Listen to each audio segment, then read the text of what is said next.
BBMP ಚುನಾವಣೆ ವಿಚಾರ. ಈ ವಾಲ್ಮೀಕಿ ಹಗರಣ, ಮೂಡಾ ಹಗರಣ, ಹಾಗೆ ಟ್ರಾನ್ಸ್ಫರ್ ದಂಧೆ ಇತ್ಯಾದಿ ಗ್ಯಾರಂಟಿಗಳ ಗಲಾಟೆ ಇದರ ನಡುವೆ ನಾವು ಮಾಡ್ತೀವಿ ಬಿಬಿಎಂಪಿ ಚುನಾವಣೆ ಅಂತ ಭರವಸೆ ಕೊಟ್ಟಿದ್ದ ಕಾಂಗ್ರೆಸ್ ಪಾಳಿಯ ಬಿಬಿಎಂಪಿ ಚುನಾವಣೆ ಮಾಡೋದನ್ನ ಮರೆತು ಬಿಡ್ತಾ ಅನ್ನೋ ಅನುಮಾನ ಆಯಿತು. ಆದರೆ ಈಗ ಉಪಮುಖ್ಯಮಂತ್ರಿ ಡಿ.ಕೆ. ಶಿವಕುಮಾರ್ ಅವರು ಸದ್ದಿಲ್ಲದೆ ಬಿಬಿಎಂಪಿ ಚುನಾವಣೆಗೆ ಸಿದ್ಧತೆಯನ್ನ ಪ್ರಾರಂಭ ಮಾಡಿದ್ದಾರೆ.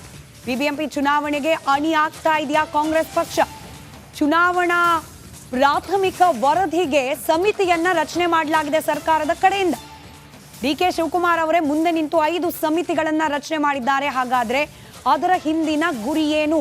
ಸದ್ಯಕ್ಕಿರುವ ಕುತೂಹಲ ಇದು. ವಲಯವಾರು 5 ಸಮಿತಿಯಲ್ಲಿ ಘಟಾನುಘಟಿಗಳನ್ನ ನೇಮಕ ಮಾಡಲಾಗಿದೆ. ಚುನಾವಣಾ ಸಮಿತಿಯಲ್ಲಿರುವ ಸದಸ್ಯರೆಲ್ಲರೂ ಕೂಡ ಎಕ್ಸ್ಪರ್ಟ್ಗಳೇ. ಹೀಗಾಗಿ ಶತಾಯಗತಾಯ ಬಿಬಿಎಂಪಿ ಚುನಾವಣೆ ನಡೆದ್ರೆ ಡಿ.ಕೆ. ಶಿವಕುಮಾರ್ ಅವರ ಪಾಳೆಯದವರಿಗೇನೆ ಹೆಚ್ಚು ಗೆಲುವು ಆಗೋ ರೀತಿಯಲ್ಲಿ ಏನಾದರೂ ಪ್ಲಾನಿಂಗ್ ನಡೀತಾ ಇದೆಯಾ? ಸದ್ಯಕ್ಕಿರುವ ಕುತೂಹಲ ಇದು. ವಲಯವಾರು ಪೂರ್ವ, ಪಶ್ಚಿಮ, ಉತ್ತರ, ದಕ್ಷಿಣ ಹೀಗೆ 5 ವಲಯಗಳಾಗಿ ವಿಂಗಡಣೆಯನ್ನ ಮಾಡಿಕೊಳ್ಳಲಾಗಿದೆ. ಆ ಸಮಿತಿಗಳಿಗೆ ಘಟಾನುಘಟಿಗಳನ್ನೇ ನೇಮಕ ಮಾಡಿದ್ದಾರೆ ಡಿ.ಕೆ. ಶಿವಕುಮಾರ್.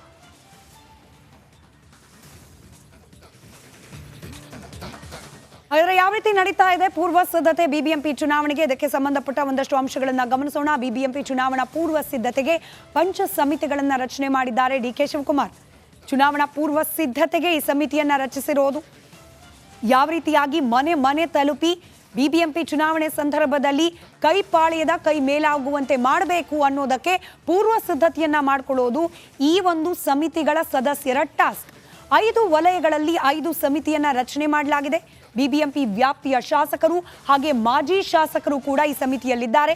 ಹಾಗೆ ಪಾಲಿಕೆಯ ಮಾಜಿ ಸದಸ್ಯರು, ಪರಾಭವಗೊಂಡ ವಿಧಾನಸಭೆಯ ಸದಸ್ಯರು ಇವರೆಲ್ಲರನ್ನ ಒಳಗೊಂಡ ಒಂದು ಸಮಿತಿಯನ್ನ 5 ಸಮಿತಿಯನ್ನ ರಚನೆ ಮಾಡಲಾಗಿದೆ.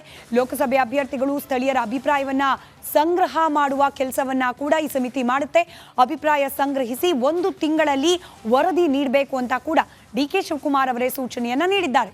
5 ಸಮಿತಿಗಳಿಗೆ ಸೂಚನೆಯನ್ನ ನೀಡಿದ್ದಾರೆ ಕೆಪಿಸಿಸಿ ಅಧ್ಯಕ್ಷರು ಆಗಿರುವ ಡಿ.ಕೆ. ಶಿವಕುಮಾರ್. ಈ ಪಂಚ ಸಮಿತಿಗಳ ಮೂಲಕ ಬಿಬಿಎಂಪಿ ಚುನಾವಣೆಯನ್ನ ಟ್ರ್ಯಾಕ್ ಮಾಡುವಂತಹ ಪ್ರಯತ್ನ ಕಾಂಗ್ರೆಸ್ ಪಾಳ್ಯದಲ್ಲಿ ಆಗ್ತಾ ಇದೆ. ಮತ್ತೊಂದು ದೊಡ್ಡ ಡೆವಲಪ್ಮೆಂಟ್ ಸದ್ದಿಲ್ಲದೆ ನಡೀತಾ ಇರೋದು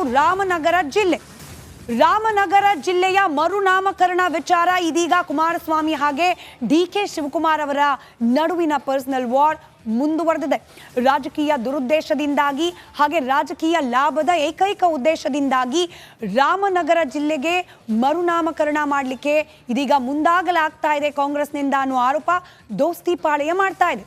ರಾಜ್ಯ ಸರ್ಕಾರದ ನಿರ್ಧಾರದ ವಿರುದ್ಧ ದೊಡ್ಡ ಮಟ್ಟದಲ್ಲಿ ಹೋರಾಟವನ್ನು ರೂಪಿಸಲಿಕ್ಕೂ ಕೂಡ ನಿರ್ಧಾರ ಮಾಡಿದೆ. ರಾಮನಗರದಿಂದ ಬೆಂಗಳೂರಿಗೆ ಪಾದಯಾತ್ರೆಗೆ ಚಿಂತನೆಯನ್ನ ನಡೆಸಲಾಗ್ತಿದ್ದು, ಸರ್ಕಾರದ ನಿರ್ಧಾರಕ್ಕೆ ಮುನ್ನವೇ ಜನಾಭಿಪ್ರಾಯ ಮೂಡಿಸೋಕೆ ಪ್ಲಾನ್ ಮಾಡ್ತಾ ಇದೆ ದೋಸ್ತಿ ಪಾಳೆಯ. ಈ ಮಧ್ಯೆ ಜೆಡಿಎಸ್ನ ಯುವ ಘಟಕದ ಅಧ್ಯಕ್ಷ ನಿಖಿಲ್ ಕುಮಾರಸ್ವಾಮಿ ಮಾತನಾಡಿದ್ದಾರೆ. ಉಪಚುನಾವಣೆ ದೃಷ್ಟಿಯಲ್ಲಿ ಇಟ್ಕೊಂಡು ಹೆಸರು ಬದಲಾವಣೆಗೆ ಹೊರಟಿದ್ದಾರೆ ಅನ್ನೋದು ನಿಖಿಲ್ ಕುಮಾರಸ್ವಾಮಿ ಅವರ ಆರೋಪ. ಕುಮಾರಸ್ವಾಮಿ ರಾಜಕೀಯ ಲಾಭಕ್ಕಾಗಿ ಜಿಲ್ಲೆ ಹೆಸರು ಬದಲಾವಣೆ ಮಾಡಿಲ್ಲ ಅಂತ ಕೂಡ ಸಮರ್ಥನೆ ಮಾಡಿಕೊಂಡಿದ್ದಾರೆ. ನಿಖಿಲ್ ಕುಮಾರಸ್ವಾಮಿ ಅವರ ಮಾತು ನಿಮ್ಮ ಮುಂದೆ.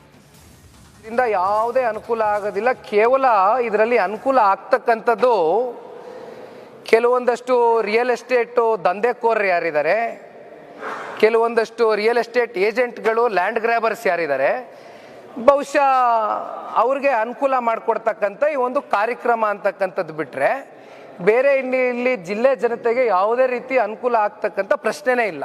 ಇದರಿಂದ ಯಾವುದೇ ಅನುಕೂಲ ಆಗೋದಿಲ್ಲ. ಕೇವಲ ಇದರಲ್ಲಿ ಅನುಕೂಲ ಆಗ್ತಕ್ಕಂಥದ್ದು ಕೆಲವೊಂದಷ್ಟು ರಿಯಲ್ ಎಸ್ಟೇಟು ದಂಧೆಕೋರರು ಯಾರಿದ್ದಾರೆ, ಕೆಲವೊಂದಷ್ಟು